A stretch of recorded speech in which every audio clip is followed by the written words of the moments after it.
What's up YouTube? Thanks for watching. Thanks for coming back. We got an install video for you guys today. We got this white box here. It's from American Expedition Vehicles, or AEV. It's the Snorkel kit for the 2015 or newer Colorado or zr2. It's the same stuff that Bison has. It comes with all that mounting hardware, those brackets, complete setup. It's a 3-piece, the top, the center. It comes with that paper template to cut out. It's got the 3rd piece that goes into the Airbox. So stay tuned if you want to learn how to install it yourself. It's not that difficult, but it is going to be amateur hour. I make a few mistakes, so learn from mine. I'll give you guys my thoughts, impressions, do a wood noise test for you guys, and give you guys some insight on what it does to your MPG as well as power. So first things first, I got to take the wheel off to access the fenders. So I got it up on a jack, secured, all that stuff. Just using a 7/8 with my impact driver. I guess just set it under the car for safety. All right, so the next step is removing the fender liner. It's got a couple of screws, those little plastic inserts, no big deal. Those are the only ones that might be a problem for some of you. It takes a T15 head, no big deal. I got one here on my drill.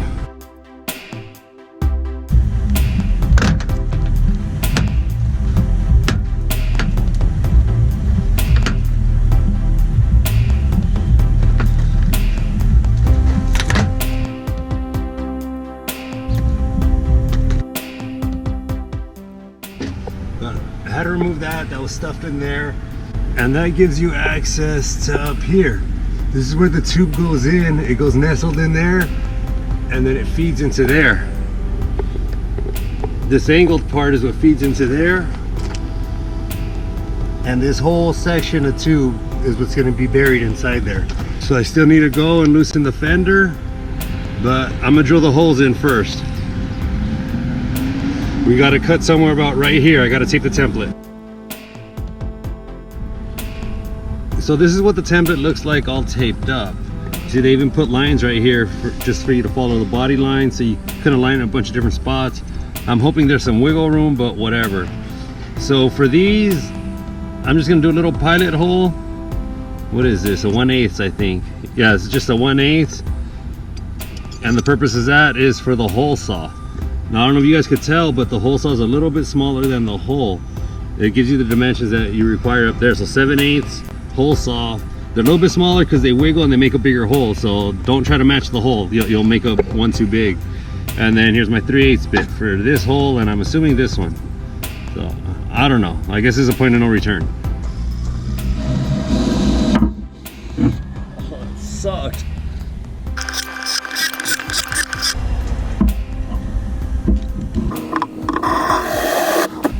It's 3/8, right? Yeah.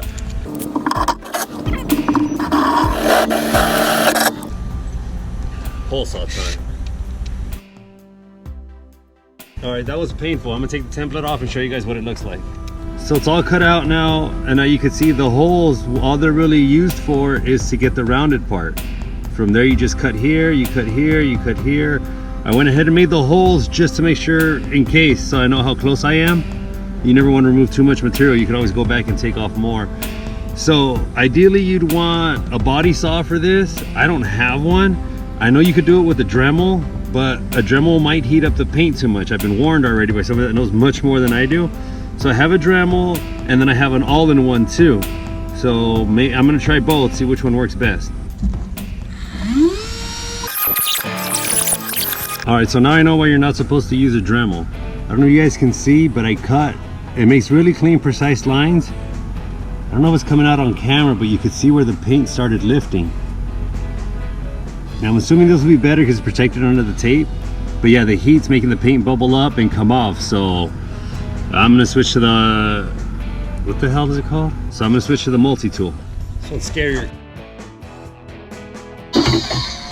I hope I don't mess this up even more, but it's got a lot of sharp edges and uneven cuts. So I'm just gonna use a Dremel to even it out a little bit. All right, so that's the hole, guys. Whatever, I smooth it out. But now it's time to take off, or at least to loosen the fender. There's a couple bolts. I haven't found them all as I go through. There's one right there. I had to take off this black part right here. And guys, don't be an idiot. Where is it? Here it is. It goes down here. I don't know if I got to loosen this much, but just in case. But yeah, as I was saying, these white plugs, they're all over the place. I got lucky and just pulled them out and nothing broke. But yeah, don't be lazy. Take pliers to them, squish them, and then push them out. Also here, these little black plugs, just get a flathead screwdriver. They pop out, and then they just come out. This one's still intact. Come on. All right, and she's out. There's also still one remaining T15 screw here. I don't know if I got to take it out. I already removed it though, so I'll let you guys know, or you'll see. All right, guys, so I was getting ahead of myself. I went ahead and took all this off, took this off, and then I thought I had to take these brackets off from in here, but it seems like I don't need to. What I need to do is take off the air filter. There's just 4 screws here. All you need is a 10mm socket. There's another screw here you got to take off, but you don't need to take off this ring, and you don't need to take this clamp off. I took the sensor off and I broke the little plastic piece, so let's see how that works in the future. You do not need to do that though. Okay, scratch that. You do need to take off that ring, and then to remove the box, there's 2 10mm screws right there that you got to remove. So once you have those loosened, go ahead and take this off, and then you can start removing the box. And this is the part that needs to come out. Once you take this part off, that's where this funnels into directly. All right, so back into the truck, guys. I don't know if you could see that, but you got 2 more 10mm screws here. It seems like they don't fit, but that's only because all the weather coating that they put on it. Once it comes off, then it goes in. Take that one off, and then you loosen that one as well. And I think that should be it, but I don't know. I'm sure I'll run into more problems. All right, so I went ahead and took those screws off too. There's 2 right there. And then the one that connects that bracket. I don't know if you need to. I'll let you guys know in a minute. Now the next thing in the way is this black plastic part. All I did, I made sure that it wasn't fastened to anything, and I just took a hammer to it and I knocked it loose. See? So then you got to rip off that lining, that insulation, or whatever that glue is, and that's where the snorkel goes. All right, guys, so I think the fender's done already, but now I got to make room for that. I traced the outline of where I need to cut it. You can see the line that runs across it on the top at an angle. It seems like you just cut upwards to that intersection and then square it off to the right. So I'm gonna try that. I'm just gonna use a Dremel here. Let's see what the hell. I trimmed everything I needed to, and yeah, that's the part that mates up with the Airbox.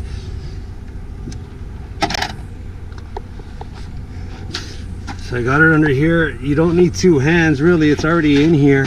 You just kind of wiggle it into place, and there, it's good.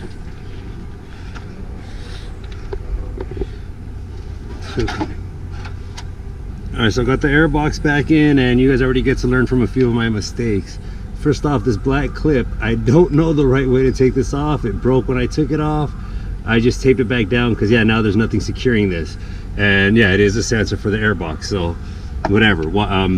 Be careful on that. Also, as you guys can see, it's all secured already.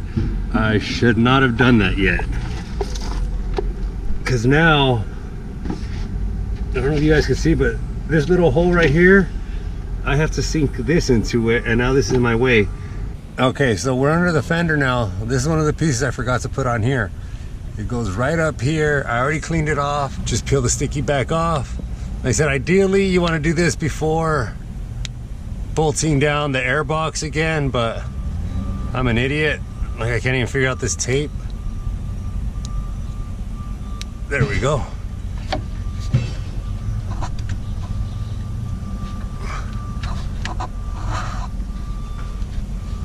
Alright, that's in, and that just nestles against the fender.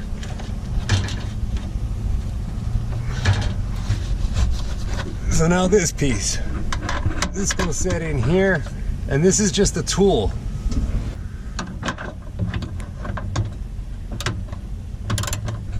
And still not ideal, but it's gonna work. Maybe not. Got 10mm.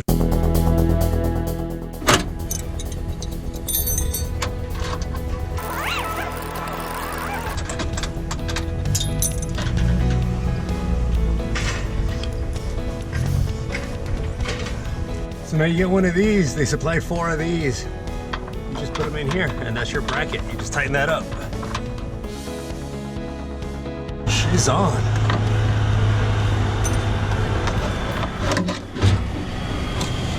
I put it back on after, but watch the little foam piece fall off. So keep an eye on yours. Now they line up. I just made it this here. I gotta figure out the bracket situation here. So this goes here. Ideally, you're supposed to do this before mating it together, but I'm just gonna put it there, mark it with a Sharpie, and then install. All right, so I marked them with the Sharpie. They go on like this, and I'm just gonna take a 5/32 drill to it, and then the supplied rivets that they gave me.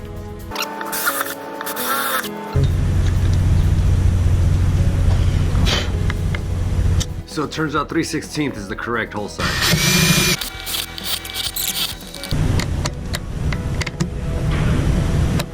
Perfect.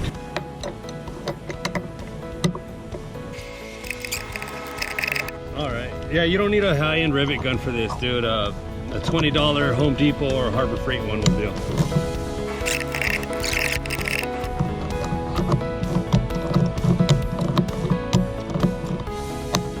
So it seems like we're good to go. I got it shoved in here. I don't know if I could do this while holding the camera. You kind of just pull up on the bottom of the fender and try not to hit your other GoPro. There, and it kind of sinks in. Still not sitting flush because it's, oh damn. Well, that was fortunate. It kind of went, there, now you guys can see. It kind of went in on its own. So yeah, I'm just gonna make sure this is lined up right and then tighten this down. There's 2 of these clamps, by the way. The skinny one is the one you want for here. The beefier one goes up on top for the snorkel. These lined up perfect with the bracket. It's just a T30 head. That'll work good. This is just on right now. This is the last step. But this, around here in the back, I'm not gonna try to show you because you can't see. You gotta reach in there and you'll see one of the little holes you made. You gotta drive this thing into there. I already got one in there finger tight. Now I gotta go out and tighten it. The other one goes from the bottom. You reach under the fender and the same thing, you find the hole. So there she is, she's all done. Looks good. I'm just gonna run it like this, but I'll probably Cerakote that black later just because it's kind of an eyesore. But everything's tight, there's not really any wiggle. The tolerances, I don't know if you guys could see that, but the tolerances are awesome. There's no gaps, no air, no nothing. Everything's nice and tight, no wiggle, and everything lined back up. Nothing's out of place. Everything lined back up. As far as tools, I use this, my all-in-one. Like I said, a body saw would be best, but whatever. I use a screwdriver, an electric one. You could just use a drill, a couple pliers, the little, where is that thing? The little T15 socket, the T30, a couple drill bits, the hole saw you're gonna need, the impact driver for the tires, for the wheels, I'm sorry, and a rivet gun, a couple crescent wrenches, a jack. Hopefully you guys have a better jack than I do. And these are the 3 spare parts you should end up with. Just this that goes into the airbox, and this that just kind of, I don't know, just kind of braces the fender. But the tube runs through there, and then that little pad that it's got on the end, it braces the fender for you, so you're good.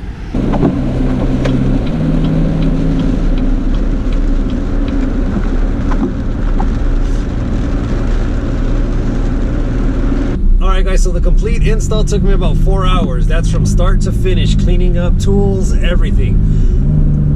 And now I got you guys on the freeway. I finished just in time because it started raining, but I want to do a wind noise test. I don't know how much speed I'm going to be able to get because of the traffic. In Southern California, if it rains, people drive like dorks. So whatever. If you guys like the install video or you guys need more information, I'm going to put a link to American Expedition Vehicles Vehicles. That's AEV. They have a YouTube channel. They also have an install video on it. I'll put a link just so you guys can get more information if you want. But check them out. Like I said, the product's pretty awesome. This is the first product I've ever had from them. And yeah, it kicks butt, dude. Right now we're going, shoot, we're only going 60. But there's no wind noise so far. I don't think there's going to be any. All right, so I finally got up to speed. I'm going 75 right now. And I don't know if you guys could hear it. I can't hear any wind noise. There's a little bit extra road noise just because the water hitting up against the fender liners, all that stuff. But I don't hear any wind noise. It's pretty awesome. Allegedly, I'm going around 85 and got cut off, or almost. So yeah, it's not, I don't hear any wind noise, man. I think you guys will like it if you guys install it. So now I've been running with the Snorkel for a few days and I wanted to come back and give you guys some thoughts on this video. Honestly, I have no clue if it's just in my mind, if I'm just projecting or what, but I do feel more power, specifically from the mid and high range. As soon as the revs start going up, nothing slows it down. It seems just like a beast. The engine makes better noises. It sounds awesome. Still no wind noise, no vibration, no anything. It looks great. I've actually gotten a few thumbs up already on the freeway. You guys are gonna love it if you guys get it. And like I said, all the tolerances, everything fits perfect. It fits like a stock part. You can't see any of the cuts through the gaps. There's no extra bulges in the gaps. Everything's fine. No sunlight comes through. It looks like it was factory. It's awesome. I totally recommend the product for you guys. But also my MPG. On my long-term mileage trip, I can never get above 15.9 MPG. I'll go off-roading, then it goes back down, and then it slowly creeps up to 15.9, and that's where it stays. This, after the first day of installing the Snorkel, it went up to 16. On my shorter average trip that's under 1,000, it already went past 17. I've never gotten it that high before. So it does help with MPG. I don't know if it's supposed to. I thought it might create drag, but yeah, you guys are gonna like this product if you get it. So that's it, guys. Thanks for watching. Please subscribe and like if you enjoyed the video, and please share if you know anyone interested in doing this mod to this or any other vehicle. I'm not huge into overlanding, not crazy about water crossing. I got this for performance, for colder air, from up high, less dust, all that stuff, and it works. So like always, no matter what you have, no matter what you drive, keep it dirty, keep improving it, modify it, whatever you want, we'll help you if we can. Thanks for watching, guys. And again, I'm gonna put a link in the description to AEV's install video, and I'll put a link where you guys can pick up the Snorkel.